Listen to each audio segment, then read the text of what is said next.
ఉన్న బంగారాన్ని విడిపించి ఆ రోజు ఆన్లైన్ రేటుకే మేము కొంటాం. Sharma gold company.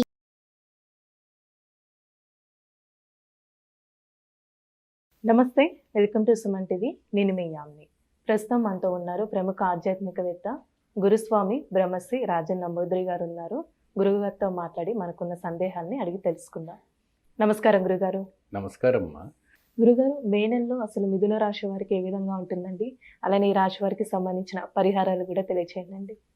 మిథున రాశి వారికి చెప్పుకోదలుచుకున్నటువంటి విషయము కొద్దిగా కష్టం ఉన్నప్పటికీ, ఎందుకంటే మందకష్టం అనేది బాగా వస్తుంది. బద్ధకం అనేది బాగుంటుంది. లేజినెస్, మెల్లగా లేవటము, ఇవాటిది ఎందుకు, రేపు ఆలోచించుకుందాం, రేపు చేద్దాం, రేపటిది ఎల్లుండి చేద్దాం, ఎల్లుండి అవతల ఎల్లుండి చేద్దాం, అట్లానే అనేక రకమైనటువంటి ప్రోగ్రామ్స్ ఈ రకంగా చేయటం అనేది మనకు కనపడుతూ ఉంటుంది. ఎప్పుడైనా మనము వీళ్ళని ఒక రకమైనటువంటి ఒక బాధ నుంచి బయటపడాలి அப்படின்னு మనం ఆలోచించుకున్నప్పుడైనా ఒక సంఘటన మనకి ఇక్కడ గుర్తుకొస్తుంది. ఎప్పుడైనా కూడా వీళ్ళకి మందకస్తము అనే ఒక జ్ఞానం కలిగిన, మందకస్తమైన వంటి దేహానికి కలిగినప్పుడు కొద్దిగా ఏ బాధ కలుగుతుంది అంటే ఇంట్లో వాళ్ళకి బాధ కలుగుతుంది. ఎప్పుడు చూసినా పడుకొని ఉండటం, ఫోన్ చూసుకుంటూ ఉండటం, బయటికి వెళ్ళకపోవటం, అంటే ఆ ఒక రాశి ప్రభావం, ఆ ఒక గ్రహ ప్రభావం వాళ్ళ మీద అలా పడుతూ ఉంటుంది. కాబట్టి కాస్త జాగ్రత్త వహించవచ్చు. ఎందుకంటే కేతు అధిపతిగా ఉంటాడు కాబట్టి జాగ్రత్త వహించవలసి వస్తుంది. ముఖ్యంగా ఏంటి అంటే ఈ రాశి వాళ్ళంతా కూడాను దైవిక్యమైనటువంటి ఒక ఫలాన్ని వీళ్ళు కోరుకోవాలి. ఈ దైవిక్యమైనటువంటి ఫలం ఎప్పుడైనా ఒక నరసింహస్వామి యొక్క అవతారం. నరసింహస్వామి అంటే ఎలా అంటే, ఎటువంటి నరసింహస్వామి అంటే, మీకు తమిళనాడులో చోళింగర్ నరసింహస్వామి టెంపుల్ అని ఉంటుంది ఏమా. ఆ చోళింగ నరసింహస్వామికి దర్శనానికి కంపల్సరీగా స్త్రీ అయినా పురుషు అయినా ఈ రాశి వాళ్ళు వెళ్ళాలి. ఈ మే నెలలో కంపల్సరీ వెళ్ళి ఒకసారి దర్శనం చేసుకోవాలి. అక్కడ చోళింగ నరసింహస్వామి దగ్గర పరిహారం అన్నటప్పటికీ వీళ్ళకి వ్యాపారస్తులు కానీ, రైతులు కానీ, ఉద్యోగపరులు కానీ, మరి ఎవరైనా కూడా మీరు చెన్నైలో దిగారంటే సెంట్రల్లో చోళింగర్, మీరు బస్ స్టాండ్, కోయంపేట బస్ స్టాండ్లోకి వెళ్ళారంటే చోళింగర్కి చాలా బస్సెస్ ఉంటాయి. ఆ బస్సు ఎక్కేసి ఆ నరసింహస్వామి ఆలయానికి వెళ్ళి దర్శనం చేసుకొని చక్కగా అక్కడ అభిషేకాలు, పూజలు అవన్నీ చేస్తారు. అవన్నీ చేయించుకొని స్వామివారికి పసుపు రంగు వస్త్రం అంటే చాలా ఇష్టమైనటువంటి పదార్థము, బెల్లం అలాంటివి, పానకం అలాంటివి, వడపప్పు లాంటివి, చలివిడి లాంటివి చేసి స్వామికి నివేదన పెడితే ఆయన ఆ ఒక ఉపశమనం జరుగుతుంది. అలానే ఇప్పుడు మే నెలలో వ్యాపారస్తులకి ఏ విధంగా ఉంటుందండి ఆర్థికంగా చూసుకునే? ఆర్థికంగా కొద్దిగా మనకు నష్టం కనపడుతూ ఉన్నప్పటికీ లాభం, అభివృద్ధి కావాలంటే లక్ష్మి ఒక అష్టకం చేయటం, లక్ష్మి ప్రవచనం చేయటం వల్ల కూడా చాలా అద్భుతమైన ఫలితం రావడం జరుగుతుంది. ఈ రాశిలో ప్రత్యేకంగా ఏంటి అంటే ఆ ఒక శ్రీమన్నారాయణ ఒక అనుగ్రహం కలగాలి. శ్రీమన్నారాయణుని ఒక హృదయంలో నివసించే వంటి లక్ష్మీదేవి వీళ్ళపైన అనుగ్రహించాలంటే ఆ చోళింగ నరసింహస్వామి ఒక పూజ చేసుకోవాలి.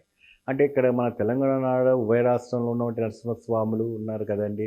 ప్రత్యేకంగా తమిళనాడుకే వెళ్ళాలా அப்படின்னு అంటే ఎప్పుడైనా కూడా మనకు బాగా మందకష్టంగా ఉన్నటప్పుడు, బాగా దుఃఖంగా అనిపించినప్పుడు, బాగా బాధగా అనిపించినప్పుడు కొద్దిగా ఏరియా అంటే ఊరు దాచి ఊటు ఆ ఒక విశేషము, స్థల విశేషము, ఆ స్థల విశేషమైనటువంటి పూజ.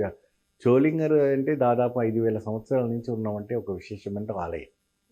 అక్కడ ఏ రాశి వాళ్ళు వెళ్ళినా, ఏ ఒక నక్షత్రం వాళ్ళు వెళ్ళినా విశేషమైనటువంటి ఫలితం లభిస్తుంది. అలానే ఆరోగ్య సమస్యలు ఉన్నాయండి ఈ మే నెలలో? ఆరోగ్యపరంగా చూసుకుంటే నీరసంగా ఉండడం, ఎక్కువ శాతం నీరసంగా ఉండిపోవడము, ఎక్కువ శాతము బాధపడిపోవటము, ఎక్కువ శాతం బాగా దుఃఖంగా ఉండటము, ఏమండి అనేక రకమైన ఇంటర్నల్గా ఫీలింగ్ బాగా ఉంటుంది వాళ్ళకి. ఆ ఇంటర్నల్ ఫీలింగ్ అన్నీ తొలగిపోవాలంటే మీరు ప్రత్యేకమైనటువంటి పరిహారం చాంటింగ్ చేసుకోవాలి. ఏదైనా మీకు ఇష్టదేవనామం ఉందనుకోండి, సాయిబాబా కావచ్చు, మా లక్ష్మీదేవి కావచ్చు, ఎవరైనా కూడా, లేదంటే హరే రామ హరే కృష్ణ అనుకోవచ్చు, శ్రీరామ అనుకోవచ్చు, చాంటింగ్ నిరంతరంగా చేస్తూ ఉండాలి. కొద్దిగా మీరు దేనికైతే అట్రాక్ట్ అయి ఉన్నారో అవన్నీ కొద్దిగా దూరం చేసుకుంటే చాలా బాగుంటుంది. వివాహ విషయానికి వస్తే అసలు మే నెలలో ఏ విధంగా ఉంటుందండి వీళ్ళకి? చాలా బాగుంటుందమ్మా వీళ్ళకి. కాకపోతే అంటే ఒకటికి 2 సార్లు ఆలోచించుకొని వివాహం పరంగా వీళ్ళు వెళ్తే మంచి ఫలితం లభిస్తుంది. విద్యార్థులకండి ఈ మే నెలలో అసలు? విద్యార్థులకు కూడా మే నెలలో కూడా మీకు 100కి 100% మంచి మార్క్స్ రావడానికి మంచి అవకాశాలు ఉంటాయి.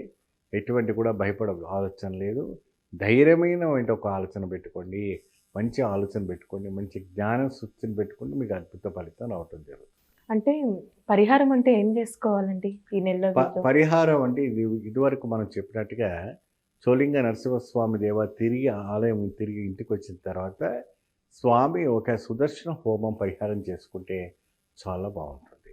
సుదర్శన హోమం అంటే ఇంట్లో చక్కగా ఒక 4 బ్రాహ్మణులను పెట్టి మీరు సుదర్శన హోమం చేసుకొని స్వామికి ఒక విశేషమైన ఒక ఫలాన్ని లభించడం అనేది జరుగుతుంది. ఆ ఒక హోమం చేసిన తర్వాత అన్నతర్పణం పెట్టాలి.